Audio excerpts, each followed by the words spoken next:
This is Thoughts Become Things. With each episode, we'll help you reach the highest creative potential that God has for you. With your host, a teacher, life coach, a dream coach, and motivational speaker, Jeremy Lopez.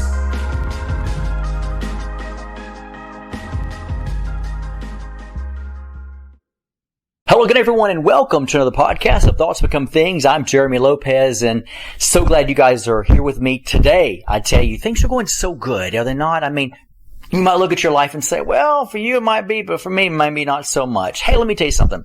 There's a lot of busyness going on around here at the office. I guarantee you, in my personal home, it's just a lot of business going on, you know? But one thing I've realized is you just sometimes gotta learn to see the glass half full, to realize, you know what? It's better to be busy than bored, right? You know, it's better to be, running around like crazy than just sitting still having nothing to do or no one to talk to, right? And so, I always try to find the glass half full, and I really want to push that message to so many people to say, you know what? This is a season in which we all need to begin to look and recognize that things are better, and things are getting better, and things will be better. And no matter what happens right now, don't even look like it's bad. Don't even look at it and say, man, it's, everything's going bad right now. Find the good in what's going on. I love life when I decide to say, you know what, this doesn't look like a good situation. But I'll tell you one thing I do is I find the good in it. I find something in there that maybe awakened to me, show me a principle, show me how, hey, it could be worse, Life really can't always be worse. Let's just face it. I've spoken to people in life coaching for a long time who've said, oh, my life is so bad. And when they tell me their life, I'm like, it doesn't sound that bad to me. I mean, I've spoken with people worse than you. And that's what we have to begin to look at, is don't always find yourself where your eyes are focused just on you, because really when you do, you don't recognize the world outside of you. And let me just say something, if I maybe say this in a loving, graceful way. It's really called selfishness, because when you don't look around you or at the world around you, a lot of times we don't tend to see other people's issues and problems to really say, wow, maybe I do have it a lot better than they do, I mean, it's good sometimes to really look outside of yourself. And sometimes we look and say, oh, but I don't feel like I'm selfish. I just sort of, I'm just so focused on me, and my problems, what's going on, and who's talking bad about me, and what they said to me. That's still selfishness. One of the things I love about Jesus that really I never thought about is he really, if we obeyed his principles, we would really see honestly where there's never going to be a selfish bone in our body, if you think about it. And I want you to really think about that for a moment, because he said, love your neighbor as you love yourself, which is basically saying, hey, love who you are, but love extended. Extend that love to your neighbor. He talks about feeding the poor. That's extending maybe, let's say, love or food or action outside of yourself to people that are less fortunate. Go visit those in prison. That means have your mind outside of your own problems and issues. Get off the me syndrome, focusing on those who are in prison. Did you guys know that there's a lot of people in prison who actually were tried as being guilty, and yet they weren't guilty? So many people throughout the years we watched on TV who said so-and-so spent 29 years in prison, and yet found out at the end, and found out 29 years later that the court system found out that they actually were innocent the whole time. I mean, could you imagine losing 29 years of your life? So guess what, folks? No matter what goes on with your life, and no matter how bad you think it is, trust me, it can never be that bad. I mean, there's a lot more worse things in our lives, and I wanted to sort of present that idea today to you within this podcast, because we do believe in attraction. We do believe in law of attraction because we know it's biblical. We know the Word of God is real, but we also realize that if we're going to attract into our lives the things that we want, shouldn't our want and our desire be what sort of the Lord would want for us to want? Think about that, because God's never going to lead you. God is never going to lead you to be self-absorbed. Is He going to take care of your needs? Absolutely. Does He mind you, talking from your heart about what you desire? Absolutely He does. Not a problem. He even says, I'll give you the desires of your heart. So that right there is letting you know it's okay to have a desire. It's okay to think, man, I sure wish I had a new car. I sure wish I had a new house. I sure wish I had a spouse. I sure wish I had a child. It's okay, or a better job. It's okay to find yourself at a place where you're looking and you're saying to yourself, The grass is greener on the other side. And you know what that really means? When people say, man, the grass is probably greener on the other side. Or some people might say the grass is not really greener on the other side, Don't sort of, look outside of yourself and think it's always better for everybody else. Here's the truth of the matter. Is the grass greener on the other side? Is the grass greener sometimes for a lot of people on planet Earth? Sure it is. But sometimes you look and you realize, but for a lot of other people, it's not so green. And you have to begin to look and at your life and realize that if we just did what we knew we should do as human beings, which really interests me, it's fascinating to me, because if you think about Christianity, and I'm going to I know some of you, sometimes it's hard for people to hear me say things like this outside of Christianity, because they're like, oh my God. Well, folks, not everything's evil and bad, but here's the key thing. If you just look at other religions, period. Well, I'm not saying you have to agree with them, or you do, or marry them, or divorce them, or hate them, or think they're devils, or whatever. Let's skip all that for a moment. Okay, let's look at humanity. Humanity, because here's the thing. Maturity will transcend past that kind of stuff. I mean, when I look at religions, they don't bother me. They don't bother me one bit. I don't find them as like, oh, I hate you. Other religions don't affect me one bit.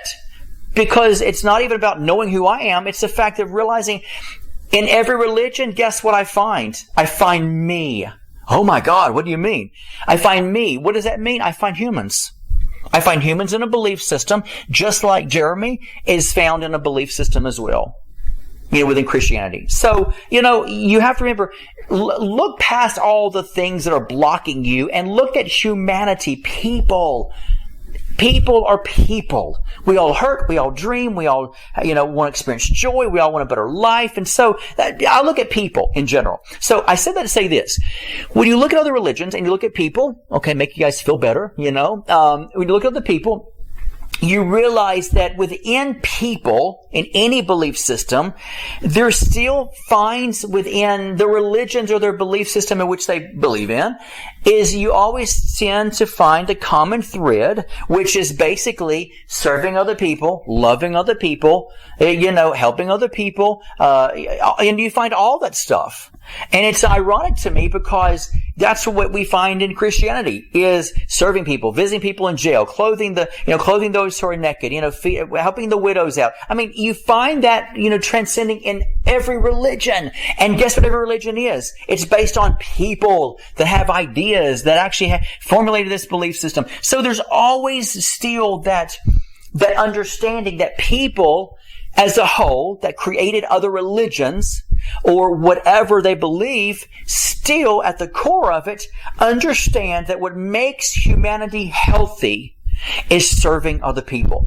Not being self-absorbed, not stroking our ego, but literally beginning to get outside of ourselves. And yet, guess what? Those who are truly dedicated to them, to do that, it goes throughout the globe, on a global scale, those who actually are dedicated to, really get out there. Look at Mother Teresa.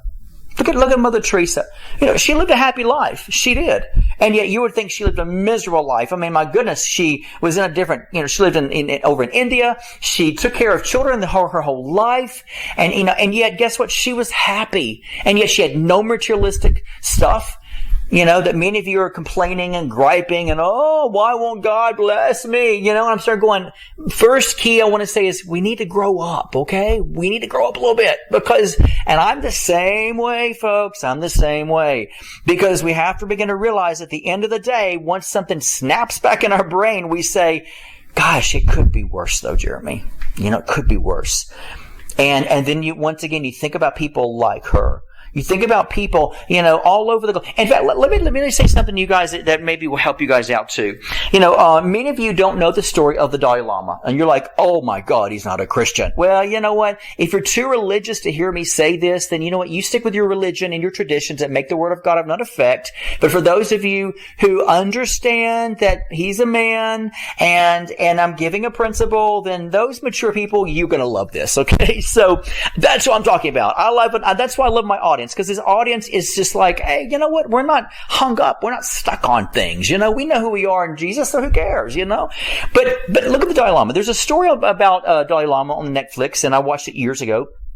And yet, when China invaded Tibet, which I'm not a big China fan to this very day, they do that to Tibet and they do it to Taiwan. They're just bullies. China is just one big bully, But when they tried to, actually they didn't try, they did. When they invaded Tibet, and just for no reason just invaded them, and to this very day they still kill people, and yet you don't hear about it a whole lot.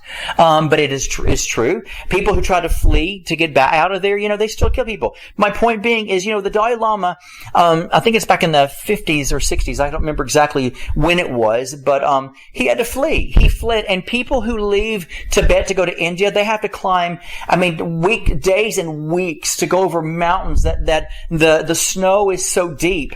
And it's like so below 0 degrees. People freeze to death. And yet he made a journey to get to Tibet, made it to the borders of Tibet, and they welcomed him in. And to this very day, he's been exiled there because of the fact that he did not, he wanted to keep what he believed real. And so you think to yourself, this man, once again, we're not talking about some religion, we're talking about a man, fled his home. And yet to find a better life, for himself, and then gets to India, and then in one of the places, India was very nice and gave him a big place to say, hey, we're going to give you this area, and yet Tibetans to this very day still flee there to India. So he prepared a big place for people to come to come into exile to India, and yet they can live a happier life. They have to go through Nepal, and sometimes it's really hard. And so you think to yourself, skip religion, people. That's once again people. Whenever your religion or your pharisaical spirit wants to rise up in you, say, stop it right there. You can say, stop it right there in Jesus' name. I'm talking about people. We're talking about people. All right. And yet people do that. And yet he made a place for people to this very day to flee so they wouldn't get killed and be under the tyranny of China.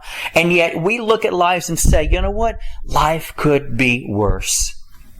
But one of the things I've noticed is within every religion, within every person, within religious leaders all across the world, they tend to find this common factor. And really just anyone who is a type of leader, they find this common factor, and that is think not just outside the box, but thinking outside the box means thinking outside of yourself. The greatest honor we have is to think outside of ourselves. To realize that if we just focused and helped the world and fed the world and helped people and helped children, whether it is helping, to fight against human trafficking, if that's your mission, go for it. If it's, maybe let's say if you don't believe in abortion, if you want to sort of feel like, let me just get out there and just, speak to people to let them know that, you feel maybe abortion might not be right and you want to just sort of share with them some type of story or testimony. Great, go for it. If you feel that maybe, someone, is maybe down the street is just very uneducated and they're sad and depressed because they don't have a good job, and you're looking at yourself thinking, well, I don't have a good job and I'm barely, putting 2 coins together. Well, the key thing is, guess what? If you focus on that person, watch and see if God Almighty will not supply your need according to His riches. Watch and see where you'll turn around and somebody will bless you. It's a known fact. Spirituality calls it the universe. Spirituality calls it the universal principle. Buddhists call it karma. Christianity calls it sowing and reaping. It's so interesting to me that every human or every religion has the same feel that guess what? What you put out there will come back to you. And yet you think to yourself, wow.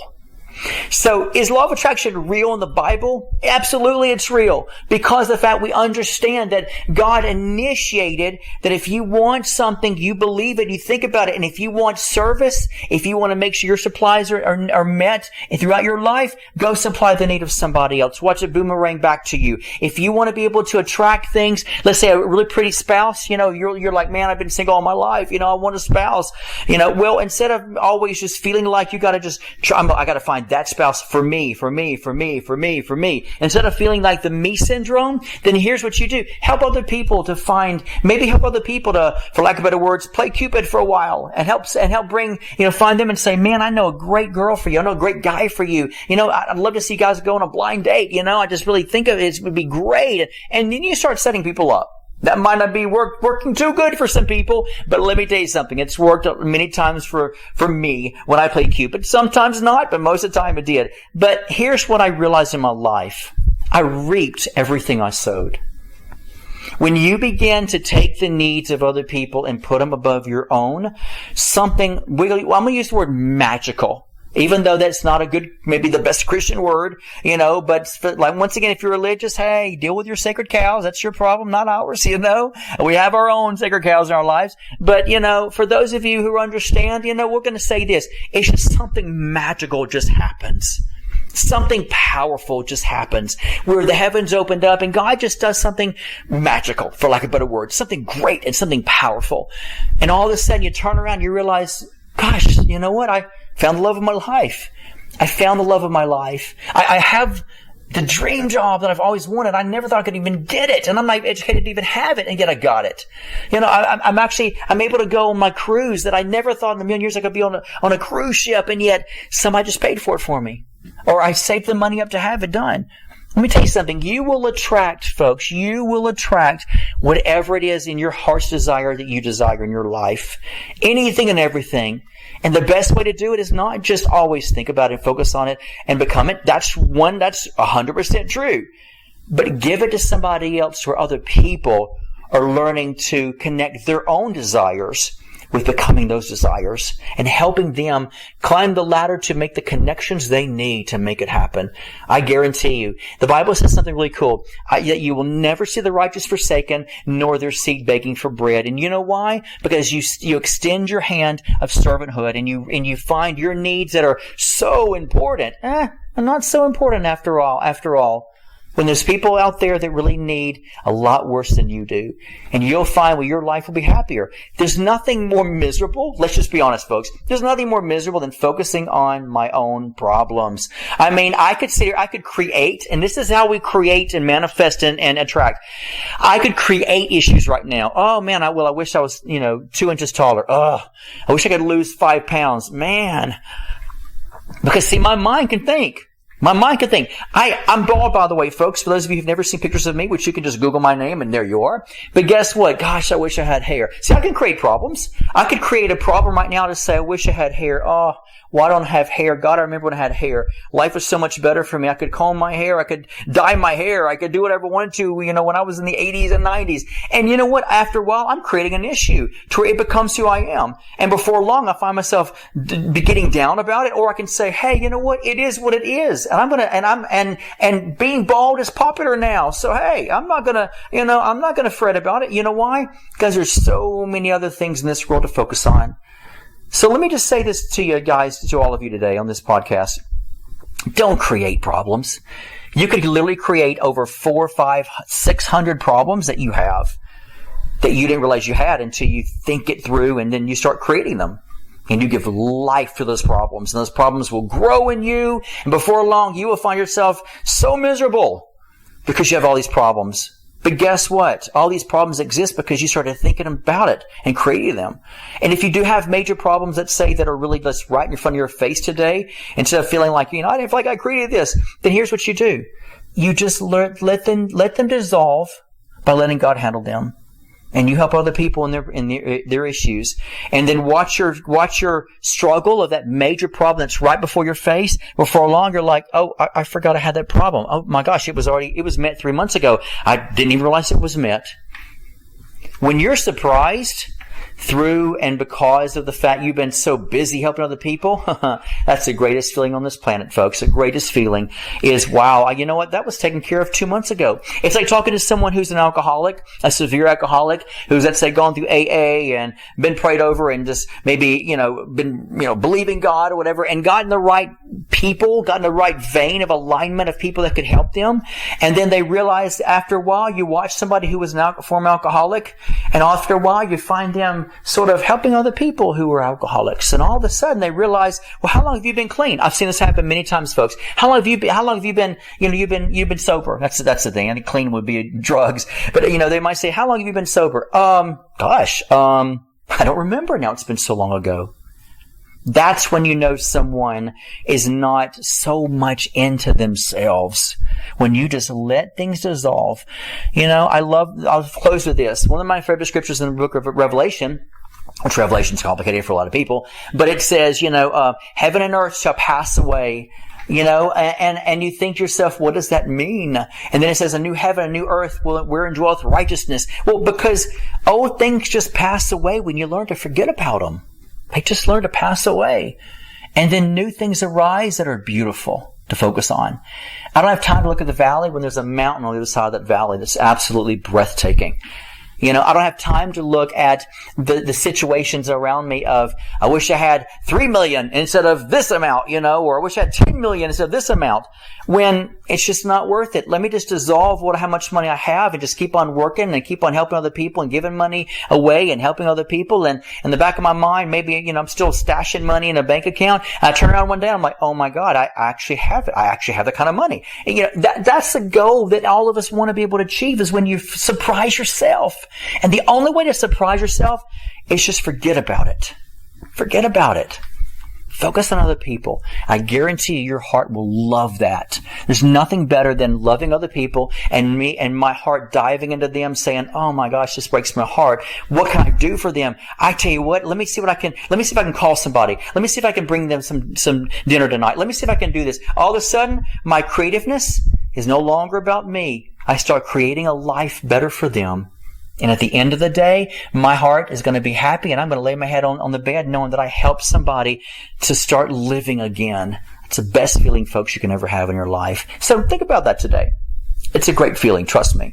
So, and once again, I want to close with this. If you don't like your life, I know many of you are going to repeat after me. If you don't like your life, change the way you're thinking about it, and your life will change. The rest of your day will get better. It just does. Thoughts do become things, folks. Know how much you're loved by me. I mean that. I love every one of you. I thank God you're on this journey with me in this podcast. And I really thank God that your lives are improving, because they are improving, because you're awakening to say, I need my life to be better. And all of a sudden, you make everybody else's life better. And guess what? Your life becomes better before you know it. I love it. Have a blessed day. Thank you for tuning in. God bless. This has been the Thoughts Become Things podcast with Jeremy Lopez, helping you reach your highest creative potential that God has for you. For more episodes, products, and information on Jeremy, visit www.identitynetwork.net.